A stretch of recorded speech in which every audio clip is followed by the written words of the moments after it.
So in the previous two segments, I gave you the example of Poland and the easy way or the hard way for achieving constitution, rule of law, and rights as citizens, and the opportunity for freedom that could last generations.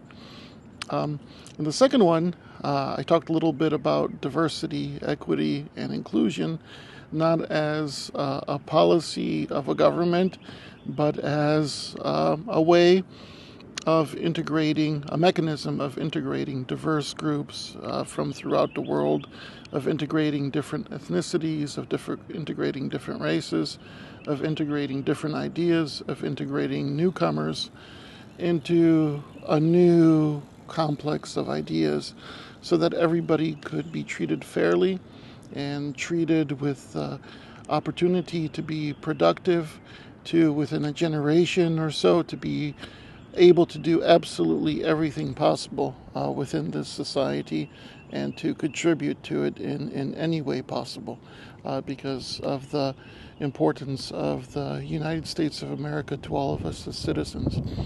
So these were two aspects, but I also left off with a third issue. And the third issue was this idea of designing some sort of like committees, some sort of groups of people, where we kind of define what's important for us at the local level. And it's again this idea of the citizen being a participant. All of us sharing whoever we are. Academics, auto mechanics, teachers, healthcare workers. We're all the same with our lived experience in this world. And we're all the same when we share our perspective of ideas as honestly as we possibly can. Because if we're this way, then we also receive that type of information, right? Where we can make the best choices between us as we design the local, which also has impact, right, then on the regional and on the international. But just a few thoughts that I had in this direction were like these big things which are happening right now. So we're consolidating in terms of the way we can communicate with each other. So all of a sudden, somebody in the middle of Indiana could communicate with somebody, in Korea, somewhere on the other part of the world, and we have access to that as a fundamental opportunity now, right? We're consolidating in this way, where somebody from Africa has access to somebody to a small town somewhere in New York. And this is wonderful, right? Because if you think about it, that's what civilization has always been about. What could we learn from each other? What could we integrate? And how could we cooperate on the basis of this knowledge? Historically, this has happened through wars.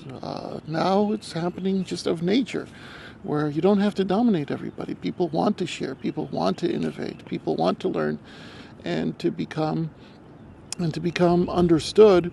But also hopefully to understand the plight of these other 7 billion or 8 billion human beings right around us. And I think this is something which we find important. It's having impact on each and every part of our lives right now, in terms of how we raise our children, in terms of how we communicate, in terms of how we think. Because all of a sudden different ideas, different thoughts from out of nowhere are shaping who we are. So if you think about it, more than ever, we're becoming much smarter as a civilization. If we need an answer to a question, we type it into the internet, we get something. We don't necessarily know if it's the right thing if we don't look at varied sources, but we get something. We get a different perspective. Sometimes we just get a perspective that tries to confirm what we know, if it's a faulty algorithm which just wants to sell or market ideas to us. So it's different. Sometimes we don't know what we necessarily know, but we surely want to know. And we certainly feel like we know more. And we certainly, and then also feel like we need moments of isolation just to understand what is this around us, what is this constant, information, and who am I within all of this complexity, right, of it. So all these streams of thought, all these ideas, all these things just shaping me, and I don't even know why. So I think this is something which we've kind of noticed, right? We have this access to the world all of a sudden, but do we know what's good for us, and do we know what's good for our communities? I think these are things that have often traditionally been discussed. I've had access to different small town communities when I was growing up, and I know they always took on this choice. Should we be more open? Should we be more closed? Like local newspaper, I went to this one local newspaper in a small town, and they're like, oh no, that's like far away issues. We don't want to have access to that. We don't really need that. But then again, if you don't have that, you become isolated. You don't know, again, what you need to know. You don't understand what is elsewhere. You have no clue what is elsewhere. And it's this constant back and forth of what do I need to know? Do I not need to know? And it becomes just this complete confusion, right? I could have used a different set of words there, but that's what it becomes, more or less. And but if you think about it, there's no way you're going to get around having access to this wonderful access to the world which has been created. But what needs to take place is how we as citizens organize ourselves in terms of this access to the world. And this is just briefly getting into it because there's many dimensions. But because of this access to the world, right, if your town is not having, if your town is just local, right, local industries, as many small town America, right, experienced, the steel mills closing down, the local plant is closing down. All these places, right? Well, we've witnessed so many things go to different parts of the world, and in confusion because we sense that what is global is something which seems to be hurting us in some ways. But those are just big companies there. We're not talking about the communication process, the access to what's happening throughout the world. And that is an issue in and of itself when companies develop strategies to make economies of scale so that shareholders can have income from those investments as they shape themselves. So that's a really big issue, right? That I'm not getting into. Right now I'm just getting into this idea of you. You're there, you're experiencing all of these things. And all of a sudden you see that you could work in China as being an English teacher. All of a sudden you meet somebody from a different country where you see you could share business interests, or maybe you're more similar to somebody somewhere on the other end of the world because of the difficulties you're facing than anybody else really around you, right? So what's happening is the traditional interest groups, the traditional people with whom we relate, all of a sudden have changed because they're communicating within this online format, and there's not necessarily that consistency of information in terms of the traditional format of community, because that wasn't ever really developed, was it? So in local communities, the way you're able to communicate is sometimes you have these associations. So you'll have like a Main Street association, and these are, right, the local businesses that will talk. Sometimes you have community meetings where you're able to go to the mayor's, the meeting with the mayor once a year. Sometimes you're able to have these local church groups that you're a part of where you share and you find some sort of information in the network. But do you ever really get into each other's business? Do you really ever show up just to learn or to know if you're busy with other things? Some people do, but they're usually people who have like some sort of vested interest in a reason to participate because they know where the next investments will take place, stuff like that. But do you as the citizen go to find out what's shaping you locally? This is the equation which we need to work on. But as a citizen, I also am here. But I need to know what's going on, first and foremost, before I make my assessments. And very frequently, we have no clue what's going on, because the way the economic and social processes shape us is, right, you're either going to work, you're either going to school, or simply these things are falling apart because of the way this world is constricting, right? Becoming more interrelated in some way. And right, good and bad, you feel a sense of confusion with how it's shaping itself. But my argument here is more than ever before, we have access to diverse information. We have access to things we've never dreamed of. We have access to develop trajectories which are important to us as individuals within our societies. More than ever, we have a greater comprehension of what it means to be a human being.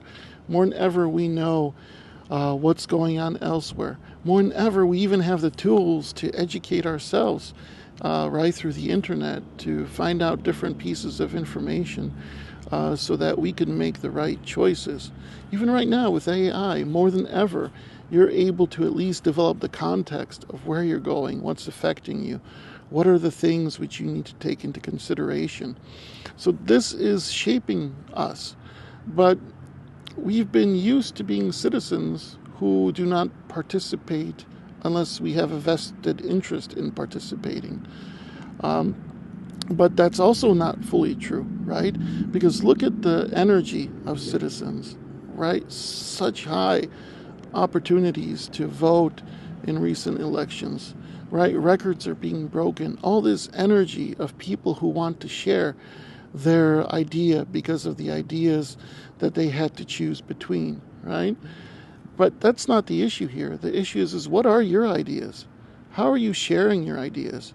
How are you being critical of your ideas as you engage with your local community?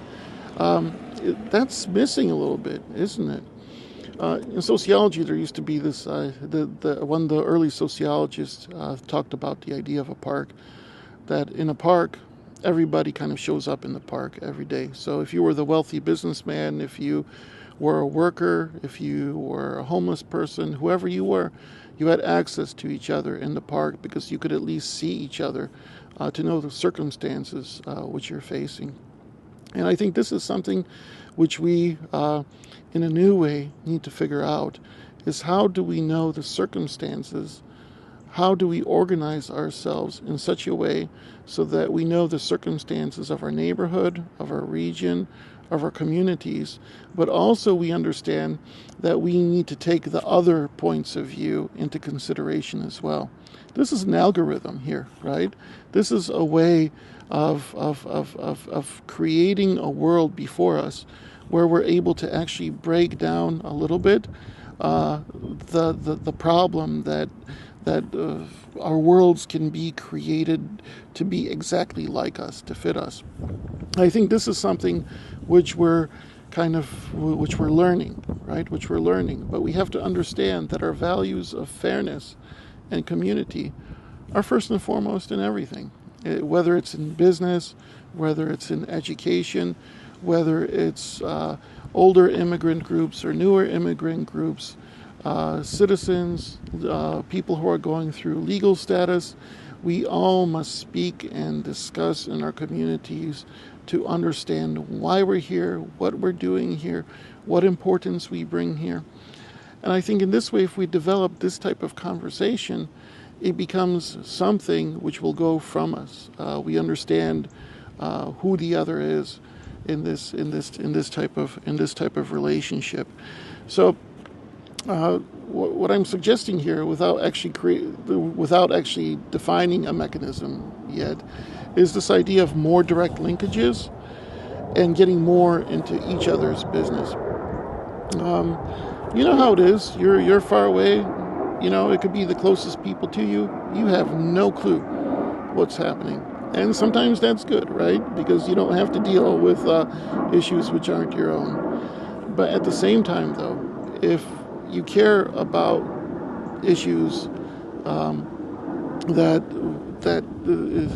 issues which, like fairness, development of local economic opportunity, development of business opportunities, if you care about developing greater contacts so that you have stable and crime-free communities, if you want more cooperation and your community is broken apart with different groups, the only way you're going to enter into it is if you design a space where you're able to discuss these things. And some things may be simple. Maybe you should have diverse church groups in different communities meeting with each other, specifically because they aren't meeting with each other, or there's an issue which you realize binds you. So you have these types of perceptual frameworks which occupy your thoughts. You don't even know these are perceptual frameworks. None of us do until we start thinking reflexively about them. It's just like, the computer screen. You get the same advertisements all the time, if you support or you start reading about a certain person, you will only receive information about that person. It works the same way in our mind, where we don't have the capacity to understand other viewpoints if we so singularly express the viewpoints that we only know. So this is something critical, right, in terms of our thinking process. And in this way, it's a different type of diversity. This is the diversity of perceptions. It's the diversity of continuously working to make sure that we have a stable procedure for understanding different ideas for different people, for different needs for our communities, so that we're able to build them together. Right, this is this idea. As we're getting closer, as we're getting smarter, we don't necessarily need just those people who occupy political roles to let us know what we can do or what our policies which have been established for us. We could also just kind of nature develop them by speaking to each other and being true and honest to each other in terms of what we think. We might think differently, but there's nothing more sincere than to know what somebody honestly thinks in any kind of given situation. From there we could work. And I think most of us would agree that if we want to have a fair, just, cooperative society, this is where things start, is we share. We share completely what we think, but we also maintain an openness to understand that that other person, right, is probably thinking from a different perspective and a different angle. And if we work like that, we should be fine.